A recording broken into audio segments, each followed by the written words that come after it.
नमस्कार, स्वागत है आप सभी का माध्यम टीवी पर। शुरुआत करेंगे व्यूज की। मैं हूं गरिमा रितेश। कोरोना महामारी की रोकथाम और उसके बचाव के लिए राज्य सरकार द्वारा जारी गाइडलाइन में सबसे ज्यादा मुसीबत इन दिनों होटल रेस्टोरेंट व्यवसायियों को हो रही है। ऐसे में सही तरीके से खुलासे नहीं होने के कारण होटल और रेस्टोरेंट व्यवसायी खासे परेशान हैं। इन दिनों तो लगातार परेशानी का सामना करना पड़ रहा है। गजल रेस्टोरेंट के संचालक दरगन ने बताया कि राज्य सरकार की गाइडलाइन में होटल और रेस्टोरेंट संचालकों के प्रति उदार भाव रखते हुए राज्य सरकार बेहतरीन गाइडलाइन लेकर आए ताकि व्यापार भी हो सके और कोरोना के संक्रमण का फैलाव भी न हो।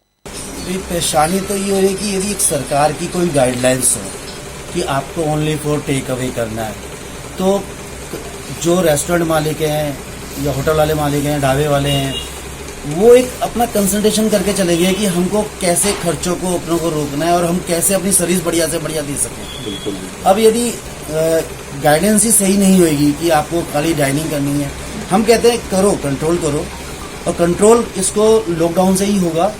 इसके लिए अपन ये तरीका ही कर सकते हैं कि खाना पीना जो है, रेस्टोरेंट्स हैं, होटल हैं, ढाबे हैं, उनको एक टाइमिंग दी जाए और प्रिकॉशंस दिए हैं कि आपकी डाइनिंग यदि आपकी 50 जनों की है तो उसको आप 30 मेंबर्स पे करिए और डाइनिंग करिए। उसको चाहे आप 8 बजे तक रख दीजिए, 9 बजे तक रखिए, क्योंकि रेस्टोरेंट वाला भी नहीं चाहेगा कि मेरे यहाँ रश हो, बीमारी फैले यहाँ से, क्योंकि उसके साथ भी स्टाफ जुड़ा हुआ है, परिवार जुड़ा हुआ है। तो वो ये चाहेंगे कि आप गाइडेंस बनाओ कि आप 50% अपनी जो आपकी स्ट्रेंथ है रेस्टोरेंट की, उसको आधे पे लेके चलो। टाइमिंग आप 9 बजे तक रखो, क्योंकि टाइमिंग तो 9 बजे तक तो कम से कम होगी। दूसरी बात, टेक अवे का कर दो, क्योंकि क्या रेस्टोरेंट्स, ढाबे, इनके साथ स्टाफ जुड़ा हुआ है और यदि वो बेरोजगार होगा ना तो बेरोजगारी पूरे लेवल पे फैलेगी और उसका नुकसान आने वाले वक्त में क्या होता है कि क्राइम बढ़ता है। जब आदमी खाली होगा, घर में रोटी नहीं होगी, तो क्या होगा? अपराध बढ़ेंगे। तो कोशिश ये है आप काम दो, जिससे काम मिलेगा। यदि लोगों को आप अपनी पूरी प्रिकॉशंस रखो, रेस्टोरेंट्स को बोल के चलो कि आप मास्क, विदाउट मास्क किसी को भी अंदर एंट्री मत दें। टेक अवे कर रहा है तो टेक अवे वाले को भी आप बोलो कि भैया मास्क लगा के आओ, मास्क लगा के जाओ, क्योंकि इसकी रोकथाम खाली ओनली फॉर मास्क है। बुधवार को श्रम राज्य मंत्री टीकाराम जूली ने शिशु चिकित्सालय का निरीक्षण किया। इस दौरान उन्होंने चिकित्सकों को सख्त निर्देश दिए कि कोरोना बहुत तेजी से फैल रहा है, हर हाल में हॉस्पिटल में सोशल डिस्टेंसिंग की पालना हो और हॉस्पिटल में आने वाले मरीजों की और उनके साथ आए हुए परिवार के सदस्यों को मास्क उपलब्ध कराए जाएं। बिना मास्क के किसी को भी अंदर आने की परमिशन नहीं दी जाए। एक और जहां कोरोना महामारी की रोकथाम और उसके बचाव के लिए शहर को साफ और स्वच्छ कराकर सैनिटाइजेशन कराया जा रहा है, वहीं दूसरी तरफ आर्यनगर स्कीम नंबर 1 में नगर परिषद की ओर से नए कचरा पॉइंट बनाए जा रहे हैं, जहां शहर का कचरा लाकर एकत्र किया जा रहा है। मामले को लेकर वार्ड पार्षद शालिनी शर्मा ने मीडिया के माध्यम से आवाज उठाई है कि इस मामले को लेकर उन्होंने कमिश्नर नगर परिषद से भी आग्रह किया कि शहर को साफ सुथरा बनाए जाने की अपेक्षा शहर के स्कीम नंबर 1 को कचरा गृह बनाया जा रहा है, जो कि सरासर गलत है। मैं तो बस यही कहना चाह रही हूँ कि शायद नगर परिषद की कोई ये नई सफाई व्यवस्था है कि जो स्कीम 1 में सारे शहर का कचरा ला के डाला जा रहा है। कल स्टेट बैंक के पास डाला गया था तो वहाँ पे इतना कचरा इकट्ठा हो गया था। कल भी मैंने आयुक्त महोदय के पास भी भेजा था, लेकिन उन्होंने कोई कार्यवाही नहीं की। आज कबूतर पार्क के पास फिर वही काम किया गया है, कचरा लाके बाहर पूरे शहर का और स्कीम 1 में कबूतर पार्क के पास डाला गया। अभी मैं तो यही कहना चाहूंगी कि कोरोना काल वार्ड नंबर 7 में 17 मरीज आए हुए हैं। सफाई व्यवस्था उनको वो अच्छी करानी चाहिए या फिर उनको स्कीम 1 में गंदगी फैलानी चाहिए और उनको सैनिटाइजर कराने की बजाय वो हमें कचरा ही दिए जा रहे हैं, गंदगी फैलाए जा रहे हैं। उनका क्या कहना है? वो क्या कहना चाह रहे हैं? ऐसा क्यों कर रहे हैं वो? पता नहीं वो क्या चाह रहे हैं और स्कीम 1 को क्या कूड़ादानी बनाना चाह रहे हैं। संविधान निर्माता डॉक्टर भीमराव अंबेडकर की जयंती की पूर्व संध्या पर अंबेडकर सर्किल पर मेघवाल विकास समिति की ओर से दीपदान किया गया। श्रम राज्य मंत्री टीकाराम जूली और समिति के जिला अध्यक्ष निहाल सिंह के नेतृत्व में दीपदान किया गया। इस दौरान श्रम राज्य मंत्री ने अंबेडकर सर्किल पर दीप जलाकर बाबा साहेब को श्रद्धांजलि अर्पित की और उन्होंने कहा कि बाबा साहेब ने ऐसा संविधान देश को दिया कि पूरे विश्व के अंदर लोग हमारे संविधान की तारीफ करते हैं। बाबा साहब अम्बेडकर की आज जयंती की पूर्व संध्या के अवसर पर यहाँ पे हमने दीप जलाकर उनको श्रद्धांजलि दी है और उनको धन्यवाद दिया है कि वो ऐसे महामानव थे जिन्होंने किन परिस्थितियों के अंदर ये लड़ाई लड़के पूरे देश को आगे बढ़ाने का काम किया, खास तौर से दलितों को, पिछड़ों को, महिलाओं को आगे लाने का काम किया और ऐसा संविधान इस देश को दिया कि पूरे विश्व के अंदर लोग हमारे संविधान की तारीफ करते हैं, देखते हैं कि अगर विश्व में सबसे सशक्त कहीं का संविधान है तो भारत देश का संविधान है। मैं इस अवसर पर उनको सत नमन करता हूँ। संविधान निर्माता डॉक्टर भीमराव अंबेडकर जयंती समारोह बुधवार को बड़ी धूमधाम के साथ मनाया गया, जहां शहर के अंबेडकर सर्किल पर बाबा साहब अंबेडकर की प्रतिमा पर माल्यार्पण कर उन्हें याद किया गया। इस दौरान राजस्थान सरकार के श्रम मंत्री टीकाराम जूली, जिला कलेक्टर नन्नूमल पहाड़ी और जिला पुलिस अधीक्षक तेजस्विनी गौतम मौजूद रहे। इस दौरान बड़ी संख्या में लोग मौजूद रहे। राजस्थान सरकार के श्रम मंत्री टीकाराम जूली ने कहा कि बाबा साहेब भीमराव अंबेडकर वास्तव में भारत देश के रत्न हैं। उन्होंने देश की अखंडता और एकता को बनाए रखने के लिए संविधान का निर्माण किया। आज उन्हें देश का हर नौजवान, हर बच्चा याद कर रहा है। बाबा साहेब ने महिला और दलितों के अधिकारों की रक्षा के लिए अनेकों कार्य किए, इसलिए उन्हें आज पूरा देश नमन कर रहा है। बाबा साहब अम्बेडकर जी को नमन करता हुआ सभी लोगों को शुभकामनाएं देता हूं और बाबा साहब अम्बेडकर को धन्यवाद देता हूं कि उन्होंने इस देश को ऐसा संविधान दिया जो पूरे विश्व के अंदर सबसे बड़ा और सबसे अच्छा संविधान है।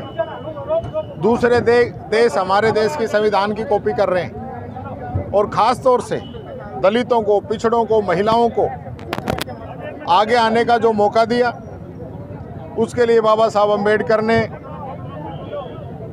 जो तपस्या की और किन हालातों के अंदर वो यहाँ तक पहुँचे, ऐसे समय में जब दलितों को देखना तक अपशगुन माना जाता था, उस समय उन्होंने मेहनत की और आज पूरे विश्व के अंदर, देश ही नहीं पूरे विश्व के अंदर सिंबल ऑफ नॉलेज के रूप में जाने जाते हैं। मैं इस अवसर पर उनको सत नमन करता हूं और युवा पीढ़ी को कहना चाहूँगा कि आज जो हमें संविधान मिला है ये बाबा साहब अम्बेडकर की देन है। आज हमें उस संविधान की रक्षा भी करनी है। लगातार ऐसी ताकतें जो इस संविधान को कमज़ोर करने का काम कर रही है, आज हमारा ये पहला कर्तव्य बनता है कि हम बाबा साहब के बताए हुए मार्गों पे चलें और उनके बनाए हुए संविधान की रक्षा करें।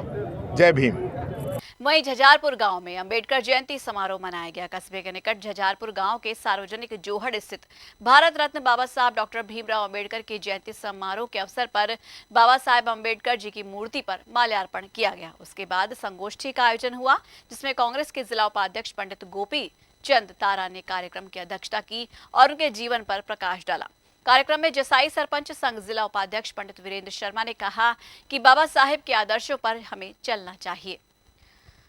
बुधवार को अंबेडकर चौराहे के पास लगे पेड़ों पर श्रम राज्य मंत्री टीकाराम जूली ने परिंदे लगाए। इस दौरान श्रम मंत्री ने परिंदे लगाकर उनमें पानी भरा। उन्होंने कहा कि एक अच्छा प्रयास है, सभी लोगों को गर्मी के मौसम को देखते हुए परिंदे लगाने चाहिए ताकि पक्षियों को पानी पीने के लिए उपलब्ध हो सके। वहीं सोड़ावास के निकटवर्ती ग्राम जसाई में पक्षियों के लिए ग्राम पंचायत जसाई के सरपंच वीरेंद्र पंडित के नेतृत्व में राजकीय माध्यमिक विद्यालय परिसर में पेड़ों पर परिंदे लगाए गए। कार्यक्रम में सरपंच वीरेंद्र पंडित ने कहा कि गर्मी के मौसम में पक्षियों के लिए हर व्यक्ति को अपने घरों में भी दाना पानी की व्यवस्था करनी चाहिए, जिससे कि पक्षी दाना पानी के अभाव में दम ना तोड़े। इस पुनीत कार्य में बड़ी संख्या में ग्रामीण लोग मौजूद रहे। और इसी के साथ ही व्यूज वक्त हो चला एक छोटे से ब्रेक का। कहीं मत जाइए, जल्द लौटें एक छोटे से ब्रेक के बाद।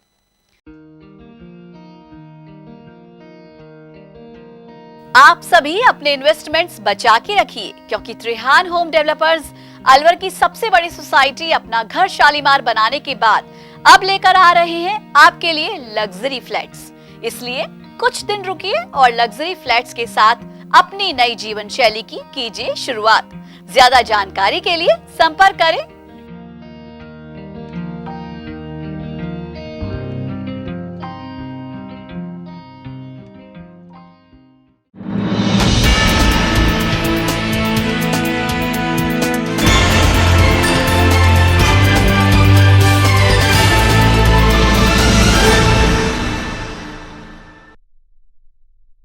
एक बार फिर से स्वागत है आप सभी का। आप देख रहे हैं माध्यम पर व्यूज। शुरू करेंगे कुछ और खबरों का। राजस्थान का सबसे पारंपरिक त्योहार गणगौर गुरुवार को बड़ी श्रद्धा और विश्वास के साथ मनाया जाएगा। घर घर में ही ईसर गणगौर के रूप में शिव पार्वती की पूजा की जाएगी। इस बार कोरोना महामारी के चलते कुंभकार परिवार द्वारा बनाई जा रही गणगौर को मास्क लगाकर बाजार में बिक्री किए जाने के लिए तैयार किया जा रहा है, ताकि उनका परिवार लोगों को मास्क लगाने का संदेश गणगौर माता के जरिए दे सके।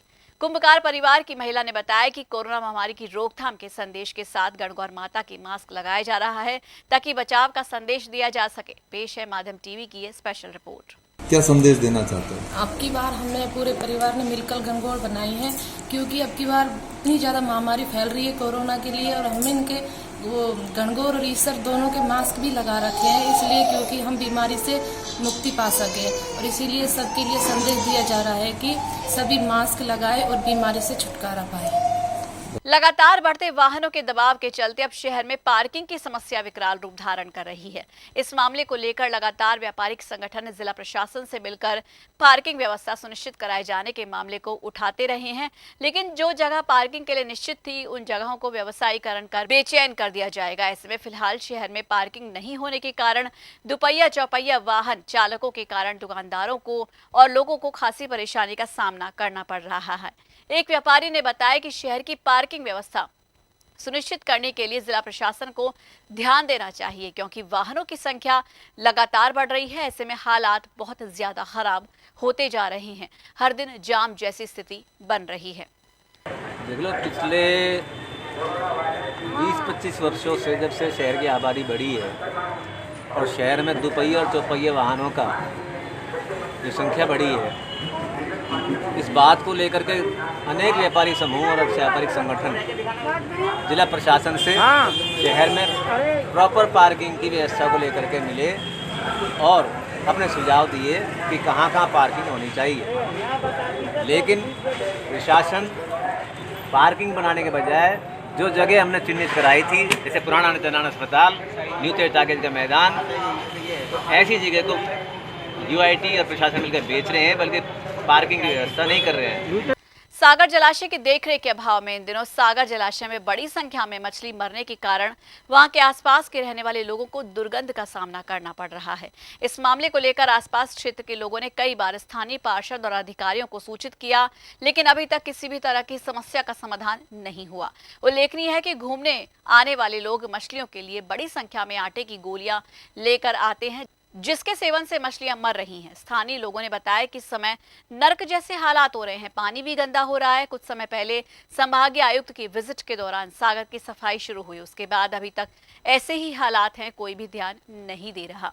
क्या है तो पानी में बदबू आती है बहुत ज़्यादा, मछली मरी हुई है इसमें, कुत्ते ले जाते हैं, कुत्ते इधर उधर को पटक देते हैं मरी मछली को। आटा इतना ज़्यादा गिरता है इसमें, बहुत ज़्यादा आटा गिर रहा है इसमें, कोई बिस्कुट गिरता है, कोई नमकीन गिर रहा है, कोई क्या गिर रहा है। हम सुबह शाम तक इनसे परेशान हैं। मछलियाँ मरी पड़ी हैं और काफ़ी मछलियाँ मरी पड़ी है इसमें। कुछ आपको इस मछली की प्रॉब्लम वगैरह? मछली में बदबू आती है, गंद मारती है, पूरे रह नहीं जाता मकान में। कोई सफाई करने आया? सफाई करने भी आते हैं, बाकी मछली तो जो कुछ यथावत है। अंदाजा से कितनी मछलियाँ मरी पड़ी हैं? अभी परसों परले रो तो 15-20 मछली पड़ी गई, उनमें फिर कुत्ता ले लेके भग गए। अब भी 4-5 मछली तो यार बड़ी है। ये क्या है, आटा वाटा गिरना आते हैं और वे और चीज़ दे रहे अनाप शनाप चीज़ गिरते हैं, उससे आ जाते हैं बहुत ज़्यादा। एक पर्यटक कोविड-19 का कहर लगातार जारी है। कई जगहों पर फिर से कोरोना के मामलों में तेजी से बढ़ोतरी हो रही है। एक बार फिर से लॉकडाउन जैसे हालात ना बने, इसलिए बिना मास्क लगाए घर से बाहर कदम ना रखें, क्योंकि 2 गज दूरी, मास्क है जरूरी। माध्यम टीवी आप सभी से यही गुजारिश कर रहा है। तो आज के लिए व्यूज में बस इतना ही। अपने इलाके की हर खबर जानने के लिए आज ही अपने स्मार्टफोन पर यूट्यूब चैनल से सब्सक्राइब कीजिए माध्यम टीवी, और देखिए खबरों के साथ साथ मनोरंजन और हर तरह की जानकारी पाने के लिए रोचक कार्यक्रम। नमस्कार।